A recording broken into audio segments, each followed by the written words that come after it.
ઉનાળા દરમિયાન શહેરના અનેક વિસ્તારમાં પાણીની સમસ્યાઓ જોવા મળી રહી છે અને એવામાં શહેરના ગાજરાવાડીમાં એકાએક નવનિયુક્ત કાઉન્સિલરે શહેરની ટાંકીઓની મુલાકાત લીધી, જેમાં ગંભીર બેદરકારી સામે આવી।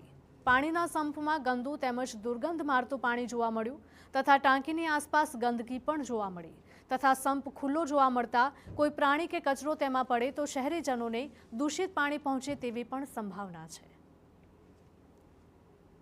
હાલના વિઝિટ દરમિયાન અહીંયા કોઈ અધિકારી મોજૂદ નહોતું। આ મારી ડાયરેક્ટ વિઝિટ હતી, એમાં અમે જોઈ લીધું કે આમની કાર્યશૈલી કેવી છે। કોઈ કાર્યશૈલી છે જ નહીં, પણ હવે થશે। મગજમાં ચાલતું હોય પણ જનતાને આ લોકો દૂષિત પાણી પીવડાવે છે, ગટરનું પાણી પીવડાવી રહ્યા છે। એટલે ક્યાંક ને ક્યાંક વીએમસી લોકોના તંત્ર સાથે ચીડા કર્યું છે, નાગરિકોના તંત્ર સાથે ચીડા કરી રહ્યું છે। અધિકારીઓ અત્યાર સુધી નિંદ્રામાં હતા, એટલે ગઈકાલે અમે જગાડ્યા છે અને તમે જોઈ શકો છો આ જાગીને કામગીરી કરી છે। આ જ વસ્તુ જો 5 વર્ષ પહેલાં થઈ હોત તો મારા નાગરિકોના પીવાનું ચોખ્ખું પાણી મળ્યું હોત અને અમને મેદાનમાં નાવું પડ્યું હોત। અમે આજે મેદાનમાં આવી રહ્યા છે તો અમારા નાગરિકો માટે આવી રહ્યા છે, નાગરિકો લડત આપી રહ્યા છે। તો પાણીની જરૂરિયાતને પહોંચી વળવા માટે તંત્ર કામગીરી કરે છે, પરંતુ જે સ્થળથી પાણી લોકોના ઘર સુધી પહોંચાડવામાં આવી રહ્યા છે તે સ્થળની સ્થિતિ પણ ખૂબ જ ખરાબ છે। ત્યારે કાઉન્સિલર્સની એકાએક મુલાકાત બાદ અધિકારીઓ પણ એક્શનમાં આવ્યા અને પાણીની ટાંકીની સફાઈ કરાવવાની કામગીરી હાથ ધરી। જે સફાઈ છે એની બાબતે ચોક્કસથી અમે અમારા સ્ટાફને કીધું છે કે દરેક બાબતે આ ધ્યાન રાખવાની જરૂર છે અને હાલ આપ જુઓ છો આ કામગીરી ચાલુ છે। અમે જાતે ડિરેક્શન કરવા માટે આવેલ છે અને ચોક્કસથી લોકોનું સ્વાસ્થ્ય ના બગડે અને કોઈ પણ એવા પ્રશ્નો ના બને એમણે ચોક્કસ તંત્ર એના માટે કાળજી રાખશે।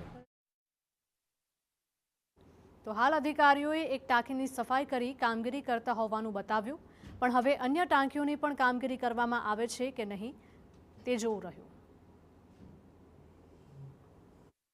કોઈપણ સામાન્ય નાગરિકની સૌથી પહેલી જરૂરિયાત હોય છે પીવાનું શુદ્ધ પાણી, અને જે જગ્યા પરથી નાગરિકોના ઘરે પીવાનું પાણી જોતું હોય, જો તેવી જગ્યા જ ગંદકીથી તેનું સામ્રાજ્ય હોય તો આ પાણી લોકોના ઘર સુધી પહોંચતા કેવું હશે તેને લઈને અનેક સવાલો ઊભા થઈ રહ્યા છે।